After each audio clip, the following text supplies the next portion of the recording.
உலக மக்கள் எல்லோருக்கும் வணக்கம். நான் உங்கள் ஜி கோபால் பேசுகிறேன். இன்னைக்கு நம்ம பேசக்கூடிய தலைப்பு என்னன்னா, ராகு கேதுக்களுடைய பெயர்ச்சி. இந்த ராகு கேதுக்களுடைய பெயர்ச்சி ஆகப்பட்டது 2023 அக்டோபர் மாதம் 30 பெயர்ச்சி ஆகிறது. இது பெயர்ச்சியாகி இது எடுத்துக்கொள்ளும் காலமாகப்பட்டது 1.5 வருடம், அதாவது 1 வருஷம் 6 மாத காலங்கள். இதில் முதல் 6 மாத காலங்கள், அதாவது 180 நாட்கள் உங்களுக்கு எப்படி இருக்க போகிறது அப்படிங்கிறத பார்க்க போகிறோம். அது என்ன ராசிக்கு பார்க்க போகிறோம்னா, சிம்ம ராசி. காலபுருஷ தத்துவத்தில் 5வது ராசி, அரசன் அப்படிங்கிற ஒரு சூரிய பகவானுடைய ராசியை தான் இப்போ பார்க்க போகிறோம். இப்போ இந்த சூரிய பகவானுக்கு இந்த ராகு கேதுக்களாகப்பட்டது கடந்த காலங்களில் 9ஆம் இடத்துலையும் 3ஆம் இடத்துலையும் இருந்தது. இப்பொழுது பெயர்ச்சியாகி பின்னோக்கி நகர்ந்து 8ஆம் இடத்துக்கு ராகுவும் 2ஆம் இடத்துக்கு கேதுவும் பெயர்ச்சி ஆகிறாங்க. அப்போ சிம்ம ராசிக்காரங்களுக்கு இந்த பலன் எப்படி இருக்கும் அப்படிங்கிறதா உங்களுடைய கேள்வி. இப்போ இந்த ராகு பகவான் ஆகப்பட்டது குருவுடைய வீட்டுக்கு பெயர்ச்சி ஆகிறது தான் இந்த சிம்ம ராசிக்கு நல்ல விஷயம். அப்போ அந்த ராகு பகவான் 8ஆம் இடத்துக்கு போனாலும் அந்த குருவுடைய வீட்டுக்கு போகிறதுனால அந்த குருவும் சிம்மம் சூரியனும் 2 பேரும் நட்பான கிரகங்கள். அப்போ அந்த குருவுடைய வீட்டுக்கு ராகு போகிறதுனால கண்டிப்பாக இந்த ராகுடைய அனுகிரகங்கள் ஓரளவுக்கு பரவாயில்லை. அப்போ இந்த ராகு 8ஆம் இடத்துக்கு போகிறதுனாலையும் கேது 2ஆம் இடத்துல இருக்கிறதுனாலையும் சில காரிய தடைகளைத்தான் உங்களுக்கு கொடுக்கக்கூடிய சூழ்நிலை. அப்போ எது எடுத்தாலும் நடக்கலை, எது செஞ்சாலும் விளங்கலை, நான் திருமணத்துக்கு முயற்சி பண்ண நடக்கலை, எங்களுடைய காதல் பிரிஞ்சு போச்சு, எங்களுடைய குடும்ப வாழ்க்கை சிறப்பாக இல்லை, இது மாதிரி தடைகளை சொல்லக்கூடிய இடத்துல தான் இப்போ நீங்கள் இருக்கிறீங்க. இது மட்டுமல்லைங்க, இந்த 8ஆம் இடத்துல ராகுங்கிறது ஒரு அதிர்ஷ்டம்னு கூட சொல்லலாம். அதே சமயத்தில் அதிர்ஷ்டங்கிறது என்னன்னா, உழைப்பில்லாத பணம், ஒரு லாட்டரி மூலியமாக, ஒரு ஷேர் மார்க்கெட் மூலியமாக நம்மளுக்கு அதிர்ஷ்டத்தின் மூலியமாக நம்மளுக்கு பணம் வருமா, வருவதற்குண்டான வாய்ப்பும் இருக்கிறது. அதே சமயத்தில் அதில் பார்க்க போனால் நீங்கள் பணத்தை இழப்பதற்குண்டான வாய்ப்பும் இருக்கிறது.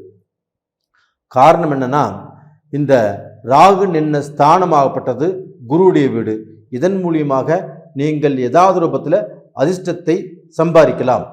இதே கேது பார்க்க போனால் 2ஆம் இடத்துல இருக்கிறதுனால அந்த கேது பகவானால உங்களுக்கு வரக்கூடிய அதிர்ஷ்டத்தை கண்டிப்பாக தடை பண்ணுவதற்குண்டான காலமும் இருக்கிறது.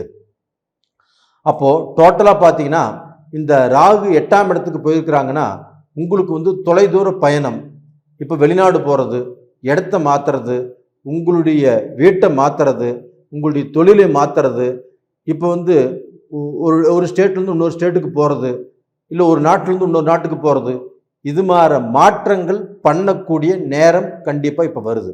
அப்போ இந்த மாதிரி நேரத்தில் கண்டிப்பாக அந்த மாற்றங்கள் உங்களுக்கு கை கொடுக்கும். அப்படி மாறுறது தான் நல்ல விஷயம். இது போக உங்களுக்கு ஒரு அரசியலில் இல்லை ஒரு கவர்மெண்ட் வேலையில் இருக்கிறீங்கன்னா, இந்த வேலையிலையும் ஏதாவது ரூபத்தில் ஒரு மாற்றம் வரும், ஒரு ப்ரமோஷன் வரும். ஏதாவது ரூபத்தில் உங்களுடைய வேலையில் சில விஷயத்தை பார்க்க போனால் நீங்கள் தள்ளி போடக்கூடிய சூழ்நிலைகள் உருவாகும்.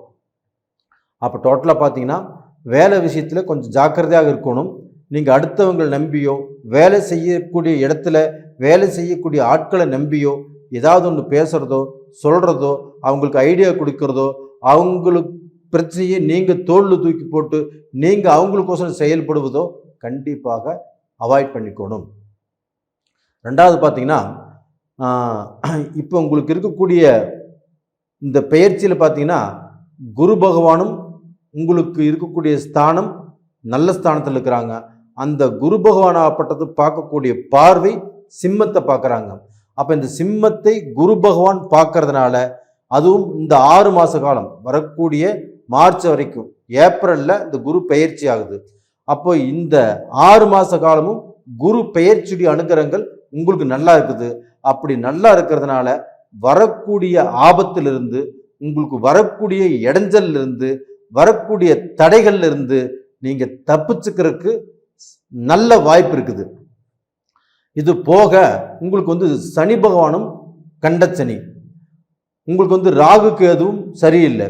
அப்போ இந்த காலகட்டத்தில் இந்த குருவுடைய ஒரே ஒரு பலன் தான் உங்களுக்கு நல்ல பலன். அப்போ அந்த சனி பகவானும் 7ஆம் இடத்துல இருந்து கண்டகஸ்தானத்தில் இருந்து உங்களுக்கு வாழ்க்கையில எந்த நல்லதையும் சரியான நேரத்தில் நடக்கிறதுக்கு விடமாட்டாரு.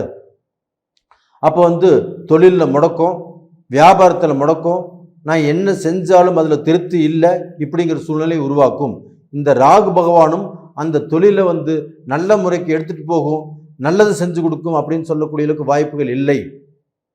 அப்போ வந்து பார்க்க போனால் இந்த சமயத்தில் எந்த தடைகள் வந்தாலும் அந்த தடைகளை உடைத்து நீங்கள் இந்த பீரியடில் ஒரு தொழில் செஞ்சாலும், ஒரு தேவை ஒரு ஒரு தொழில் ஏதாவது ரூபத்தில் ஒரு முட்டுவலி போட்டாலும் அதில் வந்து பார்க்க போனால் உங்களை வந்து வரக்கூடிய தடைகளை நீங்கள் வந்து பார்க்க போனால் அந்த தடைகள்லேருந்து தப்பிச்சு ஒரு நல்ல பொசிஷனுக்கு வந்து இந்த குருவுடைய பெயர்ச்சினால, இந்த குரு உங்களுடைய ராசியை பார்க்கறதுனால வரக்கூடிய தடைகள்லேருந்து தப்பிச்சு நல்ல ஒரு பொசிஷனுக்கு வரலாம்.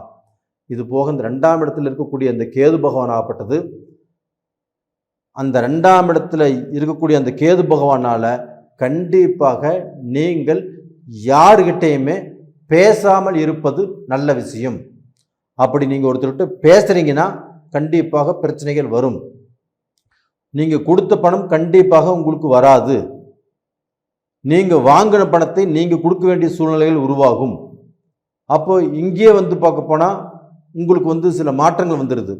அப்போ நம்ம கொடுத்த பணம் வரல, நாம் வாங்கின பணத்தை கேட்குறாங்க, அது நம்ம கட்ட வேண்டிய சூழ்நிலையில் இருக்கிறோம், என்னடா பண்ணுறது அப்படிங்கிற குழப்பங்கள் உருவாகும். இது போக அந்த 2ஆம் இடங்கிறது குடும்பஸ்தானம். அதே சமயத்தில் அந்த குடும்பத்திலையும் தேவையில்லாத பிரச்சனைகள், தேவையில்லாத குழப்பங்கள், தேவையில்லாத பிரச்சனைகளை உருவாக்கும். அப்போ இது போக காதல் கல்யாணம், காதலிக்கிறவங்க இவங்களுக்கும் சில பிரச்சனைகளை கண்டிப்பாக கொடுக்கும். அப்போ டோட்டலாக பார்த்தீங்கன்னா இந்த சமயத்தில் நீங்கள் கல்யாணம் பண்ணிக்கிறதோ இல்லை வந்து குழந்தை பாக்கியத்துக்கு முயற்சி பண்ணுறதோ அவ்வளோக்கு சிறப்பில்லை. அதே மீறி நீங்கள் செஞ்சீங்கன்னா அந்த குரு பகவானால் முடிஞ்ச வரைக்கும் காப்பாற்றப்படுவீர்கள். ஒன்றும் பயந்துக்க வேண்டிய அவசியங்கிறது இல்லை. இது போக இந்த கோல்சார பலன் இது வந்து 30% தான் பலிக்கும். இந்த கோல்சார பலனால் உங்கள் வாழ்க்கையில் வந்து எல்லாமே முடிஞ்சு போச்சு அப்படின்னு நினைக்கிறதும் வேண்டாம், நம்மளுக்கு பல கோடி வரும் அப்படின்னு சந்தோஷப்படுறதும் வேண்டாம். அப்போ இந்த கோல்சார பலன் 30% தான். இது போக உங்களுடைய ஜென்ம ஜாதகத்தில் நடக்கக்கூடிய தசா புத்திகள் உங்களுக்கு சாதகமாக இருந்தால் அருமையான பலன் தான். இதில் வந்து பார்க்க போனால் உங்களுக்கு செவ்வாய் திசை நடந்தால் நல்லாயிருக்கும், அதுபோக குரு திசை நடந்தால் நல்லாயிருக்கும். இந்த பீரியடில் ராகு திசை நடக்குதுன்னா கொஞ்சம் எச்சரிக்கையாகவும் ஜாக்கிரதையாகவும் இருக்கிறது நல்லது. நீங்கள் ஒரு முதலீடு பண்ணுறதோ, ஒரு தொழிலை ஆரம்பிக்கிறதோ, யாரு கூடயாவது சேர்ந்து தூர பிரயாணம் போகிறதோ, இல்லை வந்து அடுத்தவங்களை நம்பி நம்மளுக்கு ஏதோ ஒரு காரியம் ஆகும் அப்படின்னு நினைக்கிறதோ, இது எல்லாமே அவாய்ட் பண்ணுறது நல்ல விஷயம்.